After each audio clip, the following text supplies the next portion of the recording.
ভোটের ফলাফল নিয়ে পর্দার অন্তরালে সমঝোতা চলছে, এমনকি জামাতও সেই সমঝোতার পথে হাঁটছে বলে সন্দেহ হচ্ছে। কিন্তু শিবির এ বিষয়ে স্ট্রিক্ট থাকতে চাচ্ছে। হঠাৎ করে জামাত চুপচাপ। আমিরের জামাতের সংবাদ সম্মেলনে ব্যতিক্রমী রহস্য, সুস্পষ্টভাবে বিয়ন্ড রিজনেবল ডাউট ঢাকার বিভিন্ন আসনগুলোতে সূক্ষ্ম কারচুপি চলছে। এমনকি বিএনপি চেয়ারপারসনকে কারচুপি করে, ইঞ্জিনিয়ারিং করে, রেজাল্ট ইঞ্জিনিয়ারিং করে, not vote engineering, result engineering করে তাকে জেতানোর মহাষড়যন্ত্র চলছে। মিডিয়া কত বড় অঘটন ঘটিয়ে দিয়েছে দেখুন। আমি কথা বলছি তখন বাংলাদেশে 1:30 বাজে, রাত 1:30, অথচ রাত 10টার মধ্যে তারেক রহমানকে জিতিয়ে দিয়েছে সমস্ত মিডিয়া। অথচ 1:30টার মধ্যে ফলাফল গণনা শেষ হয়নি ঢাকা 17 আসনের। তো দর্শক, 2008 সালে নির্বাচনে এরকম নাটকীয়তা আমরা দেখেছি যে এইভাবে এই হচ্ছে। দেখেন, একটা সিম্পল বিষয়, একটু কমন সেন্স খাটান। বাংলাদেশে তো শত শত আসনের একদম পরিপূর্ণ ফলাফল এসেছে। যেসব জায়গায় ফলাফল আসেনি, সাপোজ ঢাকা 17, ঢাকা 8, যেসব জায়গায় কারচুপি করা হচ্ছে, ওইসব জায়গার ফলাফল আসেনি। ওইসব জায়গায়ও যে পরিমাণ জনশক্তি প্রত্যেকটা ভোট কেন্দ্রে, আমির হামজার আসন থেকে শুরু করে যেসব জায়গার ফলাফল এসেছে, ওইসব জায়গায় একই পরিমাণ জনশক্তি, পার্থক্য নেই তো, সেম। তাহলে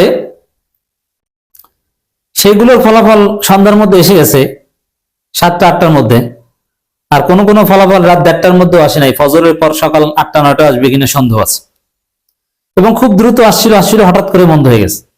আর ঢাকা 17-তে তারেক রহমানের আসনে দেখেন, একটা সুনির্দিষ্ট তথ্য এসেছে, একদম এজেন্ট স্বাক্ষর করেছে, স্বাক্ষর করার অবস্থায় ভোট ছিল 1006, স্বাক্ষর করার পর সেখানে কেটে বানিয়ে দিয়েছিল 1506 তারেক রহমান আসনে। এভাবে আরো অনেকগুলো কাটাছেড়া স্বাক্ষর করার পর, এর মানে এজেন্ট স্বাক্ষর করেছে তারপরে কাটাছেড়া। তো এইভাবে ইলেকশন ইঞ্জিনিয়ারিং হচ্ছে। মানে এখানে ফলাফল, বিশেষ করে ঢাকার আসনগুলোতে সুস্পষ্ট ইঞ্জিনিয়ারিং হচ্ছে, এতে কোনো সন্দেহ নাই। কিন্তু প্রশ্ন হচ্ছে যে জামাত চুপচাপ কেন? জামাত জানে না তাদের বিজয়। আমি স্পষ্টভাবে দায়িত্ব নিয়ে বলছি, এই নির্বাচনে জামাত জিতেছে, জামাতের ভূমিধস বিজয় হয়েছে। মানুষ দাঁড়িপাল্লার পক্ষে ব্যালট বিপ্লব ঘটিয়েছে। সবচেয়ে কড়া বিএনপি করা লোকটাও জামাতে ভোট দিয়েছে, আমি দেখেছি। বিএনপি পরিবারের লোকজন জামাতে ভোট দিয়েছে। এখন দেখতে পাচ্ছি যে বিএনপি জিতছে না, জিতে নাই, জিতানো হচ্ছে, গভীর রাতে জেতানো হচ্ছে। কিন্তু আমার সন্দেহটা জামাতের দিকে। হঠাৎ করে জামাত তার পেজে আপডেট দিচ্ছিল, এই যে সমান 74 75, আবার 75 75 এরকম আপডেট দিচ্ছিল বিএনপি জামাত সমস্যা। হঠাৎ আপডেট দেওয়া বন্ধ হয়ে গেছে। এবং আমিরে জামাত সংবাদ সম্মেলনে যা বলেছেন, তাতে গণভোট বিজয়ী হয়েছে, শুকরিয়া জানিয়েছেন, আর বাকিগুলো নিয়ে পরে বলবেন, একটু নরম সুর এবং কেমন কেমন যেন একটু হাসি দেন। এর মানে কি, আসলে কি সেই মেটিকুলাস ডিজাইন, ভাগ বাটোয়ারা, এই ভাগ বাটোয়ারায় অনেককে বিসর্জন দেওয়া হয়েছে? তো জামাত কি ভয় পেয়েছে নাকি যে এত বড় বিজয় ধারণ করতে তারা পারবে না, এই জন্য বিএনপি কে নিয়ে ভাগটাগ করে চালাক? না, ইউনূস বাধ্য করেছে?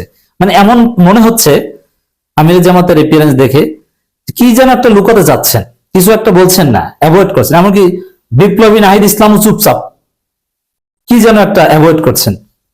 মামুনুল হক চুপচাপ। মামুনুল হককে নিয়ে আরেক নাটকীয়তা, হঠাৎ করে খবর দেখি মামুনুল হক জিতে গেছে, আবার একটু পরে খবর দেখি যে না, ববি হাজরা জিতে গেছে। মেইন স্ট্রিম মিডিয়ার খবর, কতটা নোংরা হতে পারে। আবার ডাক্তার শফিকুর রহমান জিতে গেছেন, সমস্ত মিডিয়ার খবর। একটু পরে আবার বিএনপি প্রার্থী দাবি করেন তিনি জিতে গেছেন, আলহামদুলিল্লাহ। মানে এটা কি, এটা কোনো ফলাফল প্রকাশের ধরন? আর এত রাত কেন লাগবে? অন্য জায়গায় লাগে না, এখানে কেন লাগবে? একটা সময় ছিল যখন ফলাফল ঠিকই একটা নির্দিষ্ট সময়ের মধ্যেই গণনা হতো, কিন্তু ফলাফলটা মিডিয়ার কাছে আসতে সময় লাগতো, কারণ তখন তো আর ইন্টারনেট, ফেসবুক ছিল না যে মুহূর্তের মধ্যে ছড়িয়ে পড়বে। এটা বিভিন্নভাবে টেলিগ্রাম করতে হতো। 2001 সালে, এমনকি 2008 সালেও অতটা শক্তিশালী মিডিয়া ছিল না, লাইভ করার সিস্টেম কঠিন ছিল 8 সালেও। কিন্তু এখন মুহূর্তের মধ্যে যে কোনো জায়গাটা আসতে পারে। তো দর্শক, এই জায়গায় আমির জামাত কিংবা নাহিদ ইসলাম কিংবা মামুনুল হক, রাশেদ প্রধান, কারো কোনো হুঙ্কার গর্জন দেখি না। সবাই একটা চুপচাপ। না, আমার কাছে যেটা মনে হচ্ছে যে ইউনূস একটা ঝুলন্ত পার্লামেন্ট টাইপের বা ভাগ বাটোয়ারা করে কিছু একটা দিয়ে যাবেন, অথবা কোথাও থেকে সেনাপ্রধান থেকে কিংবা ইউনূস থেকে কিংবা তারেক রহমান থেকে কোনো ফোন এসেছে, কোনো আলাপ আলোচনা পর্দার অন্তরালে চলে থাকতে পারে। নইলে স্পষ্ট জালিয়াতির বিরুদ্ধে আমির জামাত সুস্পষ্ট নির্দেশনা কেন দিবে না? নাহিদ ইসলাম কেন ঢাকা ঘেরাও করার, ঢাকা অবস্থান কর্মসূচি দিল না? চুপচাপ কেন? দর্শক, এটা নিয়ে রহস্য। আমির জামাতের বক্তব্যটা একটু শুনে দেখেন। বেশ কিছু আসনে ফল প্রকাশ এখনো ঝুলিয়ে রাখা হয়েছে, অভিযোগ করে জামাত ইসলামী। কিন্তু কোনো কঠোর কথা নয়। আমরা নিশ্চিত আমাদের কাছে সাইন করা যে শীট আছে সেখানে দেখছি আমরা এগিয়ে আছি, কিন্তু এটা নিয়ে স্থানীয়ভাবে টালবাহানা করা হচ্ছে। বলা হচ্ছে পোস্টাল ব্যালট মিলিয়ে দেখতে হবে, একটু এই আছে ওই আছে, কিছু কথা বলেছেন, কিন্তু তারপর একটু কেমন যেন হাসি দেন আমির জামাত, মানে ফিনিশিং দিচ্ছেন না। যে কথা বলেছেন এর উপর তো একটা ফিনিশিং আসা দরকার। নাসিরউদ্দিন পাটোয়ারির সাথে যা হচ্ছে, নাহিদ ইসলামের সুস্পষ্ট ঘোষণা দরকার না। এর মানে পিছনের চাপ আছে। কতটি আসনে পর্যন্ত বিজয়ী হয়েছেন? সাংবাদিকদের এমন প্রশ্ন জবাবে জামাত আমির বলেন, এটার সঠিক উত্তর আমাদের কাছে নেই, কারণ বেশ কিছু আসন ঝুলিয়ে রাখা হয়েছে। এটা হঠাৎ মানে এই আমির জামাত এই বক্তব্যের আগ পর্যন্ত আপডেট দিচ্ছিল, সেকেন্ডে আপডেট করা হচ্ছিল, কিন্তু হঠাৎ করে আপডেট বন্ধ। এর মানে কি ফলাফল সব এক জায়গা থেকে আসবে? জামাতের ফলাফল ঘোষণা করে লাভ নাই, বিএনপিতেও লাভ নাই, ফলাফল ওহির থেকে আসবে নাকি? এটা এই ধরনের আপোষ চলছে কিনা?